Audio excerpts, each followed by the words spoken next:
আসসালামু আলাইকুম রহমতুল্লাহ। আজকে আমরা জানবো সূরা ফাতিহা। সূরা ফাতিহার মধ্যে যিনি আল্লাহ কি বলেছেন এই সূরার মধ্যে, এটা আমরা অনেকেই জানি না। আর এই সূরা যখন পড়ি আমরা নামাজের মধ্যে, তখন আমরা আল্লাহর সাথে কথা বলি। চলুন জেনে নিই কী বলতে চাইছেন এই সূরার মধ্যে আল্লাহ, এবং আমরা কী কী বলি, এবং আল্লাহর সাথে আমরা কী চাই, কী থেকে পানাহা চাই, এবং কোন পথ চাই, সব কিছু আজ জানবো এই সূরা ফাতিহার মধ্যে। তো চ্যানেলটা সাবস্ক্রাইব করুন এবং শেয়ার করুন নেকির আশায়। বিসমিল্লাহির রহমানির রহিম। পরম করুণাময় অতি দয়ালু আল্লাহর নামে। আলহামদুলিল্লাহি রাব্বিল আলামিন। সমস্ত প্রশংসা আল্লাহর জন্য, যিনি সৃষ্টিকুলের রব। সমস্ত প্রশংসা আল্লাহর জন্য, যিনি এই দুনিয়াকে সৃষ্টি করেছেন। আর রহমানির রহিম, পরম দয়ালু, পরম করুণাময়, অতি দয়ালু সেই রহমান, মানে এটা আল্লাহকে বোঝানো হচ্ছে।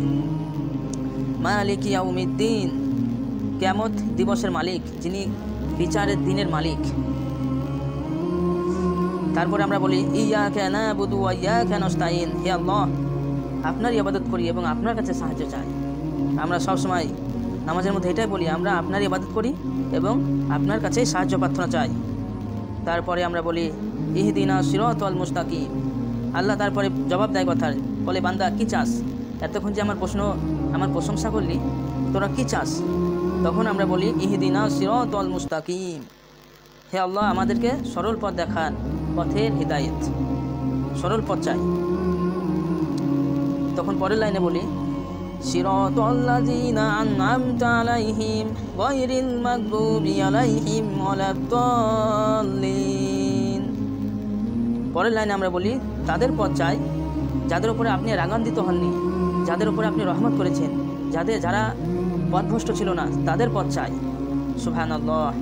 এইভাবে আমরা নামাজ পড়ি, কিন্তু আমরা আফসোস অনেকেই জানি না সূরা ফাতিহার মধ্যে কত বড় বড় গুরুত্বপূর্ণ জিনিস লুকিয়ে আছে।